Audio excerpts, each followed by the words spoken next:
Okay, all right. Hello, everybody. Today I have a special guest. His name is Tony Zapata. I've known him for quite a while now. I haven't seen him in ages, and I just read in Facebook that he did a MC for Pista Nayon. So I sent him, I basically invited him, to get more information on that one. Hey, Tony, how are you doing, man? I am doing well. It's been a long, long time, Mario. So it's good to see you. It's really good to see Yeah, you. same here. Thank you very much for joining us on this interview. Yeah, But you're welcome.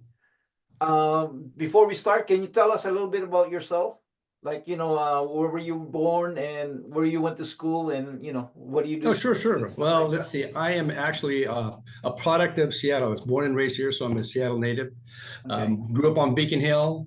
Went to I went to St. George Elementary as in private school, and then I ended up going to Kennedy High School, and from there I went out to the University of Washington. And then after going to the university, started working. Believe it or not, actually, when I was a lot younger than that, and then I did worked in the recording industry with Nasty Mix Records. Nasty Mix Records was really known for having Sir Mix-a-Lot, so I was his tour manager, did that, and proceeded on to get into mortgages in the later years and a number of other, adventures and endeavors. But life has been good. Lived in Hong Kong for about 10 years, moved back here in 2019, got reacclimated back into the mortgage business. And fortunately, I've been blessed with reconnecting with agents. And despite the market where it is now, I've been very, very fortunate. So it's good to be back. It's good to be back. Sounds good. What were you doing in Hong Kong? I'm just I curious. had a staffing company there, not a medical staffing company, which I had here for a short period of time until just recently.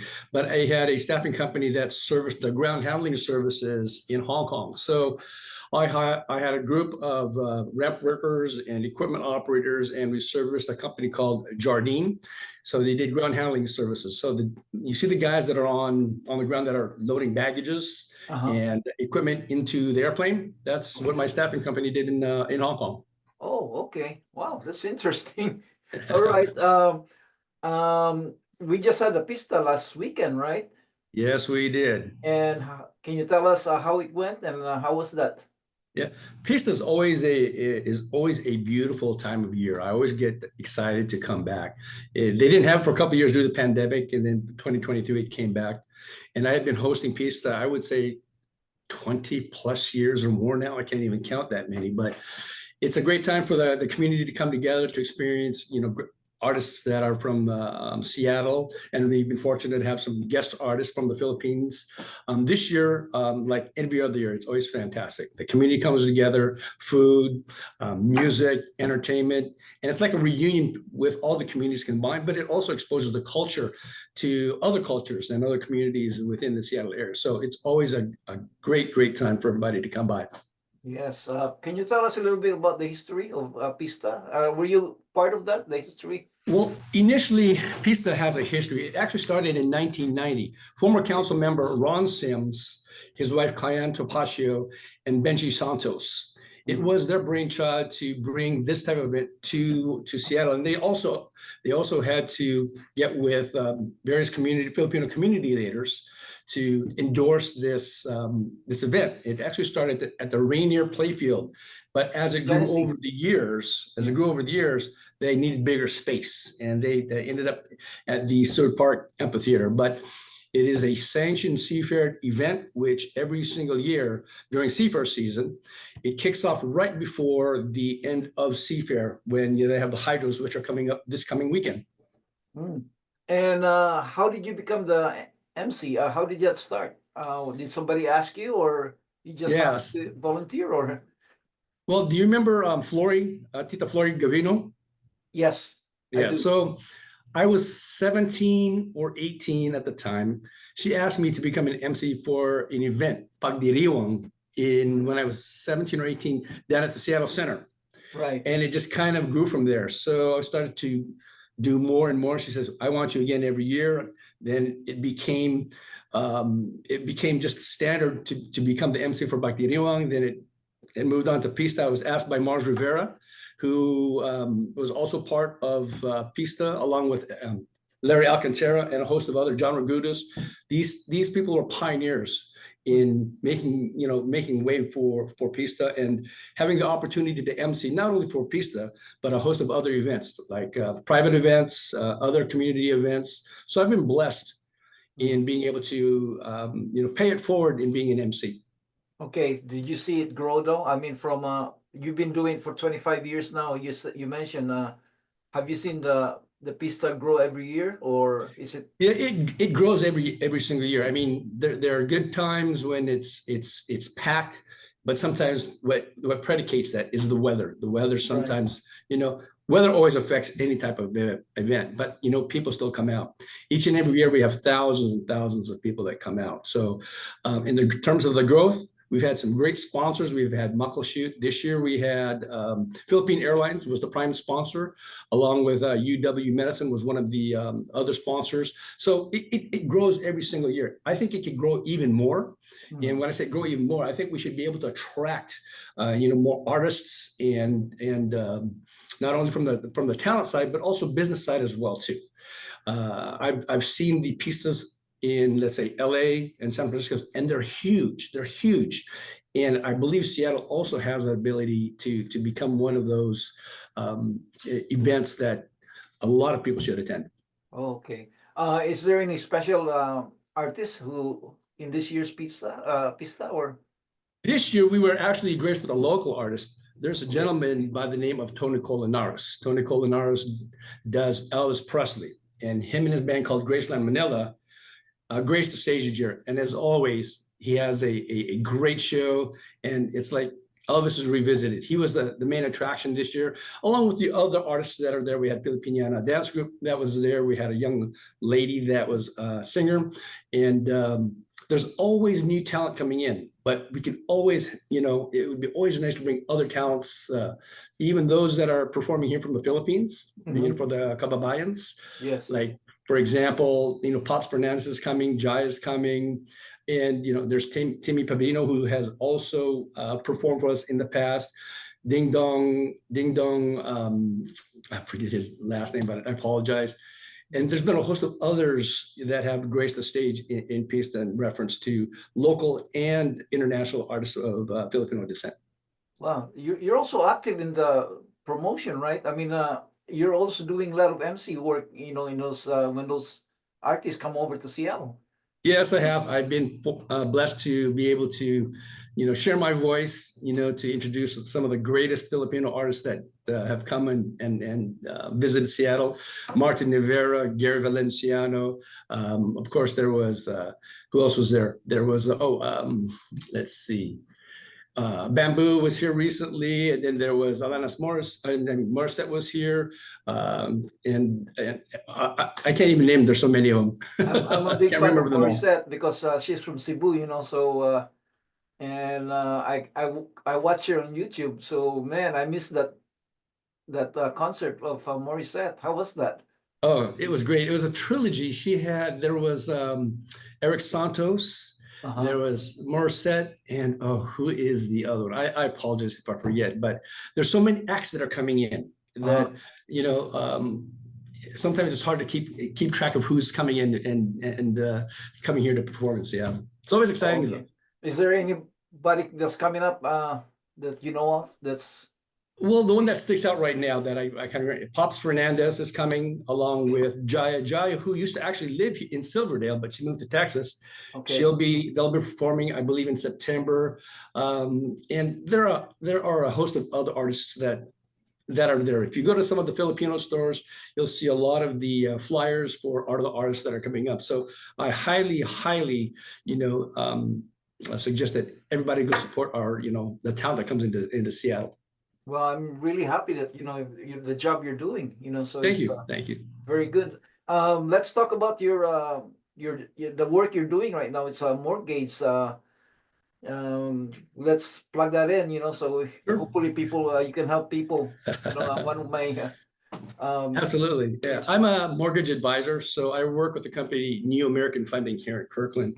And I Okay. specialize in very unique type of products, more what they refer to as non-traditional loan products. For example, self-employed borrowers and also 1099 borrowers where they may not fit in a traditional, lending situation. So we have, certain types of programs that can be tailored to their needs, like 12, 24-month bank statements. There's also what they refer to as asset qualifying statements. There's investment loan called DSCR. So there's a lot of different programs besides the conventional FHA loans that are out there. So I specialize specifically in more of the non-traditional types of loans, but I can do them both. Okay. So you do the regular conventional loans, and also you do the little bit harder loans. Yeah, well, look, we call them non-qualified mortgages because they don't fit into the standards of, let's say, a Fannie Mae or Freddie Mac. So these are very unique loans, but they're tailored for certain types of individuals. So depending on what that individual or family is looking for, we can tailor and strategize in terms of what the best program is for them. Because what I really like to do is I like to tie in growth through wealth growth in having real estate, because there's nothing better than being able to have wealth through real estate moving forward. What about the Filipinos from the Philippines? If they're not U.S. citizen and they want to invest here in the U.S., is that something that they can do? You can get help. Yeah, there are various programs that are out there for that they refer to foreign national programs. So it depends on the criteria. So it's a matter of finding out, learning about, how long they're going to be here for, what type of work they're going into, and just taking a look at some of the opportunities that are presented to them. So there are programs that are available to foreign nationals, not only Filipinos, but they could be Chinese, they could be Korean, so any foreign national. Okay, because I do go in the Philippines a lot, and I get questions like, how can we invest in the U.S. and can they get loans and stuff like that, So, and I once in a while I do seminars in the Philippines, Oh, wow. I ask them to invest, and because a lot of Chinese do that, they come Yes, here they do. and invest money and then turn around and sell it, and I said, Filipinos, there's money there too, if you connect with the right people. That's correct. Hopefully they would come here and invest, and turn around and sell, so just like what the Chinese are doing. So Yeah, there's no reason why you don't reinvent the wheel. Just keep the wheel rolling, and Yeah. there's always possibilities there. But should you, Mario, or any of your clients have any questions, mortgage questions, feel free to have them give me a call. And I've given you my information, but I'll give it here as well too. If anybody would like to get a total cost analysis in reference to if you're a renter, if you're a current homeowner, if you want to move up, move down, you can give me a call at this number, 206-355-2505. And I'm again with New American Funding here in Kirkland. I'll be more than happy to take your calls and help you.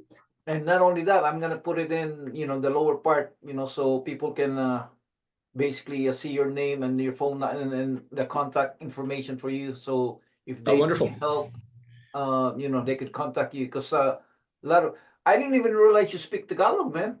You speak a little bit of Tagalog? Yeah, Tagalog and Ilocano. Being born and raised here, my first language, of course, is English, but my parents spoke to me in Ilocano all the time. And then when I moved to Hong Kong, I had the opportunity to speak Tagalog, and more Taglish than anything else. So yeah. I'm blessed that way. But so trilingual, a little bit of Chinese as well too. And as they say, little in Chinese, siu siu. Yeah.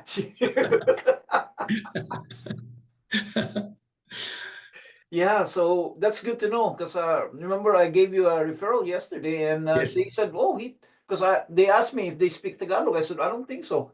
And then he called me up last night. He said, oh, he speaks Tagalog. I didn't know that. He even asked me, Good to because know. he even asked me because when your client called me, first thing he asked is, "Do you speak Tagalog?" I said, "Siempre." Yeah, Yeah, because konti lang, pero I understand, and I'm able to communicate effectively. If it's deep Tagalog, I mean, as in deep Tagalog, yeah, then most likely I'll let them know that I don't understand what that means. yeah, Then the English comes out because Philippines yeah, English is taught at a very very young age. yeah. It's everybody speaks Taglish now, or Yeah, that's so, right. So I'm very yeah, fortunate that I have that opportunity to speak not only Tagalog and Ilocano, but it helps a lot. It really brings a level of comfort, when speaking to Filipino clients, mhm. and they feel they're a lot more relaxed as well too. Yeah. I'm glad you're because uh, my kids grew up here. They were all born here, and Right. when right now they kept telling me, "How, Dad, how come you never taught us, Filipino or Tagalog?" I said, "Hey, when you were little, I tried to talk to you, and you guys don't." I said, "Don't talk to us." You know, they only speak English. And then Right, now that right. they're grown up, they kind of regret it. So, but Well, I took it upon myself, being born here and being a Filipino American, mhm, it was very important for me to learn, the roots of where my parents came from, and also understanding, our culture deeply. Because ever since I was 9, I was going back to the Philippines basically every summer, because my parents were from Ilocos in Abra, mm, big, large, province in the Philippines. And so I was very fortunate that I could learn Ilocano going back there. okay. And then just being able to dive deeper into who we are as a people, the history of who we are. And, I'm proud. I'm proud to represent who we are as Filipinos. Oh, okay. I'm just curious. Were your parents part of the did they came here in the 60s or the 50s? What were they like? In the the Manongs, the Oh older yeah, the old Manos. Yeah, Filipinos, actually, or my father, Mhm, Jimmy Zapata, he came on. A matter of fact, I found a diary of his many many years ago, mhm. and he was on a ship for almost close to maybe 30 or 40 days coming from Manila. And he had these very unique stories about seeing his relatives, waving goodbye, being on a ship, reaching the shores of Seattle, and how they would get sick, and how he would help them. And the only food they had was maybe some rice and a little bit of bagoong to put on it. And Okay. coming to work in the United States, he worked for a restaurant called the Rosalini's 610 on Pike. He Oh. became a chef there. And Mhm. so before becoming a chef, he was actually a dishwasher, making only 10 cents an hour. Okay. And that's, and then he became a chef there and a cook. Then he moved on. Once he retired, he couldn't stop working. He went to go work for Kingdom for a number of years. Okay. And he was one of the ushers there. Worked with the Nordstroms when the Kingdom was still around. My Mhm. mom came over as a student, had me, and went to work for Metropolitan Transit, which became Seattle King County Metro. Okay. And she retired back in the 80s, but was also bored, went to go work again. And she's still working to this day, part-time, at Benaroya Hall as one of the Wow. key ushers there. 85 years old, but she still acts like she's 50 and 60 years old. Well, maybe I should interview your mom if she is old, because I really want to interview the older Filipinos, the with the history, and because they have a lot of stories to tell, and Oh, I just did an interview with a 95-year-old lady. wow. When was that? Last Sunday, and Oh, she was telling me the story. When the Japanese were in the Philippines, and so I said, before something happens to them, I want to get your story on, in videos, so right, right. in the clouds forever, so the next generation would come in and they'll talk about their Lola or their great grandma, and then they just have to, when they get on YouTube, YouTube is owned by Google. So when you Google their names, if there's a video on them on YouTube, it'll come out, and they could basically look at it, even though 10 years from now, 20 years from now, So I want to save that history, so Absolutely. I don't know if your mom's open to it, but I really would love to interview her. Believe So me, she is not shy, or one not to be able to tell about her stories and what she has done to the community. Her and name is Zeta Zapata Quimby. And I will give you her information. You can Okay. give her a call, and then Okay. she would love to be knowing my mom. She's a very A socialite. lot of the older people likes to talk about what they want, they go through. This Yeah, lady, she said, when I talk to my kids, they keep saying, I've heard that so many times, I heard that so many times, but they get lonely, and they want to talk, they want to that's talk correct. about their experience. That's correct. The That is older correct. people anyway, that's what I found out. The younger That's ones right. sometimes, oh, I don't have anything to say, or I don't want to be in, in video, but Right, right. not realizing that, it's going to help the next generation, find out about. Absolutely. Yeah, she would not be shy to have a conversation with you at all. Trust me. Knowing my Okay. mom. Okay. Sometimes you can't even stop them from talking, they'll Oh, just. you know what? I mean, this is a true story. And some of you might be able to relate. You're visiting your mom or your father or your parents, and they're talking with you, but yeah, you end up saying, well, I've got to go, and they say goodbye. But even as you're leaving, they're bringing up another topic, and you're saying, okay, well, I'll talk to you later. But you still keep walking, and they're still talking to you. Yeah, yeah. And it happens all the time, Yeah, right. and sometimes you want to keep it to like an hour that they keep. That's right. Next thing you know, it's 2 hours. Yeah. So do you happen to go to the Philippines a lot, or? I haven't been back since I moved back here in 2019. However, when I was living in Hong Kong for over 10 years, 11 years, I was going back to the Philippines probably once or twice a month for the weekends, just to Oh. visit family and friends. Mhm. And I'll tell you, I had a great time. I miss it a lot. I'm planning to go back, here in the near future. As to when, I'm not quite sure, because I'd like to couple it, going back to Hong Kong because I still have some interest in Hong Kong, and Mhm. then go take a trip and visit family and friends again in the Philippines. I really miss being there. I had a great time, lots of memories there. Yeah, because I think because we're friends in Facebook, and I do see you, doing a lot of things as a guy. Yeah, I like to stay busy. I like diversity in terms of what I do. Uh, A lot of family and friends. They're all lifers in terms of what they do, which is cool. But for me, I need to be moving around. I need to try different things, and life presents a lot of different opportunities for you, and you just got to live what it to the about best you growing up can. here in Seattle? Mhm. Did you hang out with mostly Filipinos, or during high school and grade school and college, or Well, I grew up on Beacon Hill, so there was a Filipino? lot of diversity Yeah. in on Beacon Hill. I hung out Filipinos, Japanese, African Americans, Puti, Chinese, Mhm. and so my circle of friends were very, very diverse. Then I Right. went to Kennedy High School, and In there was PA. a smaller minority population of students at the time, maybe 5% of the school had minority, students.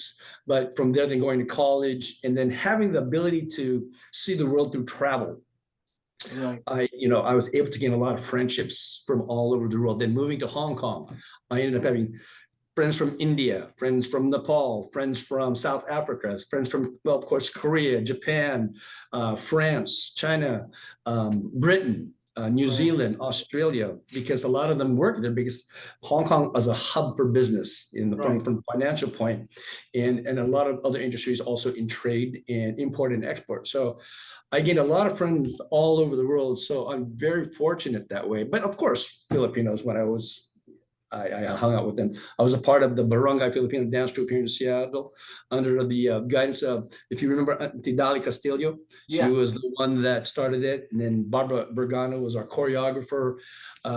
But I love being able to hang out with my community, and everyone that was Were you involved with FYA too? I was. I was. Activity? I was a kumbanchero. So, Oh, you were. Okay. marching in the parades and playing the congas and listening to commands. That was a lot of fun too. I had a lot of great experiences traveling with the FYA. Yeah, I got another question for you. Sure. During that time that you live here, did you ever work in Alaska? Because that's another You Filipino. know, I never worked in Alaska. I know a lot of my friends and some of my cousins. They would always go to Alaska, for the summertime, and they would tell me how much money they made. I go, wow, it's a lot of money. That's wow, wow. But I never did. And Okay. they asked me, but I don't know why. I didn't take that opportunity to, but those who went, the Alasqueros, you know, Yes. all of them, you Yes. know, I would hear stories when they came back, you know, and I wish I could have been a part of that. But hearing the stories about how wonderful that was, and you know, you hear the wonderful things, and That's also always the flip side of that as well too. You know, when you're working 12, 13, 14, 15 hours, because the minute the ships come in, you gotta start working. But Yeah. you know, as resilient as Filipinos are, we don't mind hard work. You know, Yeah. we do it because we want to take care of our family, and you know, and friends as well too. So Yeah, because I did spend about, I think, 7 seasons up in Alaska. wow. My teenage years. And actually, I'm writing a book about it now, you know. Oh, is So that right? yeah, I should be done by another year. Oh, that, I'm sure you're going to go through some rewrites as well too. Yeah, I have to keep rewriting it, you know. So, but you know, so I'm trying to get back stories, you know, Right. you know, to remember what happened and stuff like that. But I That's do have awesome, that man. experience in Alaska, and I look forward to that when that comes out. That will be a fun read. yeah, it should be ready by next year, I would say. There you But go. I have to keep rewriting it, just like you said. You know, it's not easy. It's a Yes, long yeah. process. Yeah, it is So a long process, you know, yeah, but so but it'll be very I'm halfway rewarding. done though. So I'm It'll halfway. be very So rewarding for you. So I want to make sure I get a signed book from you.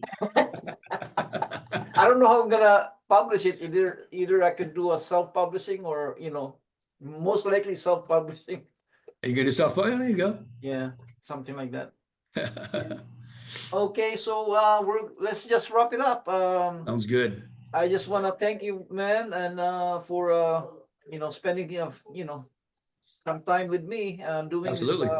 You know, basically, I have a YouTube channel, and I do a lot of interviewing, you know, with people. And just like I said, I really want to interview you know, the older people like your mom. So if you can give me that information, I could give her a call and ask her, you know, because I really, they're the one who's got a lot of experience, and they went through a hardship too, you know. So just like Right. what you Right. said, you know, about making 10 cents a day, you know, an hour, you know. So it happened to me too. My first job was only about $2.35. Yeah, right. I remember those In days. the early 70s, man.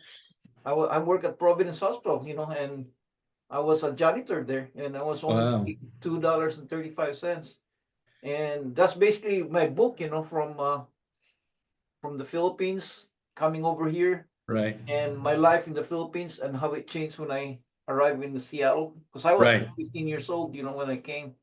And then went circle around, you know, from, because I actually came from a well-to-do family in the Philippines. Wow. Didn't realize that. And then I came here at 15 years old and work as a janitor, you know. Well, that's yeah. You know, So you make those sacrifices to make make your life better. You know, so yeah, everybody and has to hats off. sacrifice, and a lot of Filipinos went through that. That's you know. right. You know, hats off to you and all those that have worked hard to take care of themselves and their families, and also develop wonderful lives for their families back home, sending your children, grandchildren to schooling, and being able to even retire back there and build wonderful houses. It's a beautiful thing. Yeah, exactly. All right, so we're basically done, man. Thank you again. I want to thank you You're for welcome. spending some time with me. You're And welcome. I appreciate the invite. And again, moving forward, if there's anything that you need from me, Mario, or any of your, your listeners, podcast listeners, YouTube channel listeners, and if you and I want to have even a conversation about, the state of mortgages, or what we can do to help, our family and friends, we can also do that as well too. I'm here for you and them. sounds good. I don't want to. I'm gonna put down your contact information, so people can get hold of you. And Right. And I'm offering a free total cost analysis. So, okay, whether, again, if they're renting and they want to know what the benefit of owning a home would be, or movers, moving up, moving down, there's a lot of strategies within the industry that, I'm here to help them. sounds good. All right, so thank you very much. That was a beautiful interview. I love it, man. All right, Mars, it's good to see you, and we'll talk soon. We'll be doing more business. You know, I'm retired, but people still call me until now. So I still average about 3 or 4 a year. You know, because There I you go. Philippines now, 6 months in the Philippines, 6 months here. But Right, right. the time I'm here, man, I still get about 3 or 4 sale, that's kind of weird. I'll help you. I'm here for you. I'm here All for right, you. sounds good. All right, Okay, Mario. have a Thank you good very day, much. man. Have a blessed day and have a Okay, thank successful day you. as well too. We'll talk soon. Okay. Take care. All Bye-bye. right.